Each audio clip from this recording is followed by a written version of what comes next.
Olá, eu sou o professor Diogo Comba, o jogão da redação de português e literatura também. É assim que você me encontra nas redes sociais, professor Diogo Comba. Peço para que você se inscreva no canal, deixe o seu like e ative o sininho. Hoje nós vamos continuar a leitura de O Conto da Aia, o capítulo 3, a parte 2. Vamos lá. O isqueiro era cor de marfim. Os cigarros deviam ter vindo do mercado negro. Pensei e aquilo me deu esperança. Mesmo agora que não existe mais dinheiro de verdade, ainda há um mercado negro. Sempre existe um mercado negro, sempre existe alguma coisa que pode ser trocada. Então ela era uma mulher que talvez violasse as regras. Mas o que eu possuía que pudesse trocar? Olhei para o cigarro com desejo. Para mim, como álcool e café, cigarros eram proibidos. Então o velho, qual mesmo o nome dele? Não deu certo, disse ela. Não, senhora, respondi. Ela deu o que poderia ter sido uma risada, então tossiu. Que azar o dele, comentou ela. Esse é seu segundo, não é? Terceiro, senhora, respondi. Aí, que velho é esse? Como assim é o seu segundo, é o seu terceiro? Eu já tenho algumas ideias aqui, mas eu quero que você diga aí para mim nos comentários. Que história é essa de segundo e terceiro? Respondam aí para mim. Não tão bom para você também, observou ela. Houve uma outra risada misturada com tosse. Pode se sentar. Não tenho hábito de fazer isso, mas apenas desta vez. Eu me sentei na beirada de uma das cadeiras de espaldar duro. Não queria ficar olhando ao redor da sala. Não queria parecer pouco atenciosa com ela, de modo que a cornija de mármore da lareira à minha direita, o espelho acima dela e os arranjos de flores eram apenas sombras naquele dia, vislumbrados pelos cantos de meus olhos.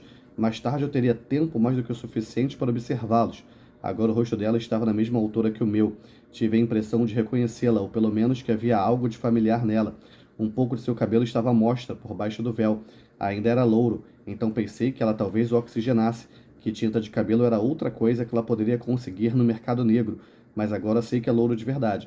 As sobrancelhas dela haviam sido tiradas com uma pinça de modo a formar linhas finas arqueadas. É o Kiko, meu cachorro, que lhe davam uma expressão permanente de surpresa, ou de ultraje, ou de curiosidade, como se pode ver numa criança espantada. Mas abaixo delas as pálpebras tinham uma aparência cansada, mas não os olhos, que eram do tom frio, azul frio e hostil de um céu no meio do verão, sob a luz intensa do sol, um azul que isola e exclui você. O nariz devia um dia ter sido o que se chamava de gracioso, mas agora era pequeno demais para o rosto dela. O rosto não era gordo, mas era grande. Dois sulcos desciam dos cantos da boca. Entre eles ficava o queixo cerrado como um punho. Kiko, é o meu cachorro, gente. Quero ver você o mínimo possível, disse ela. Espero que se comporte da mesma forma com relação a mim. Eu não respondi, uma vez que um sim teria sido insultuoso, um sim teria sido insultuoso, um não teria sido contraditório, uma zeugma aqui, olha que lindo isso. Sei que você não é ignorante, prosseguiu ela. Então tragou o cigarro e espelhou a fumaça, liso a ficha. No que me diz respeito, isto é uma transação comercial, um negócio.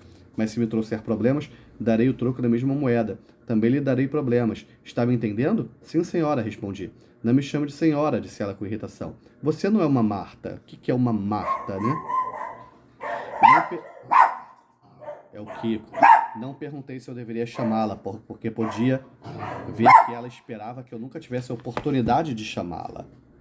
De coisa nenhuma, fiquei desapontada. Eu queria, naquela época, transformá-la numa irmã mais velha, numa figura maternal, alguém que me compreenderia e me protegeria. A esposa em meu posto anterior àquele tinha passado a maior parte do tempo em seu quarto. As Martas diziam que ela bebia. Eu queria que esta aqui fosse diferente. Queria pensar que eu teria gostado dela em outra época, em outro lugar, em outra vida, mas já podia ver que não teria gostado dela, nem ela de mim. Ela apagou o cigarro, fumado pela metade, num pequeno cinzeiro ornamentado de arabescos sobre a mesa do abajur a seu lado. Fez isso de maneira decidida, uma estocada e uma amassada, não a série de leves batidas delicadas proferidas por muitas das esposas. Quanto a meu marido, disse ela, ele é apenas isso, meu marido. Quero que isso fique perfeitamente claro, até que a morte nos separe, é definitivo. Sim, senhora, respondi de novo, me esquecendo. Costumava haver bonecas para garotinhas que falavam se você puxasse um cordão na parte de trás. Pensei que minha voz estava soando assim, uma voz monótona, uma voz de boneca. Ela provavelmente estava com vontade de me dar uns tabefes na cara. Eles podem bater em nós. Existe precedente nas escrituras determinando isso, mas não com qualquer instrumento, somente com suas mãos. É uma das coisas pelas quais lutamos, disse a esposa do comandante. E subitamente ela não estava mais olhando para mim, estava olhando para baixo, para suas mãos nodosas, cheias de diamantes. Então me lembrei de onde a havia visto antes. A primeira vez foi na televisão, quando eu tinha 8 ou 9 anos. Era quando minha mãe estava em casa dormindo nas manhãs de domingo. Eu acordava cedo, ia até o aparelho de televisão no estúdio de minha mãe e ficava passando de canal em canal em busca de desenhos animados. Por vezes, quando não conseguia encontrar nenhum, costumava assistir A Hora dos Evangelhos das Almas em Crescimento, onde contavam histórias da Bíblia para crianças e cantavam hinos. Uma das mulheres se chamava Serena Joy. Ela era o soprano principal. Era uma mulher de cabelos louros acinzentados, de tipo mignon, com o nariz arrebitado e enormes olhos azuis que reviravam para cima durante os hinos.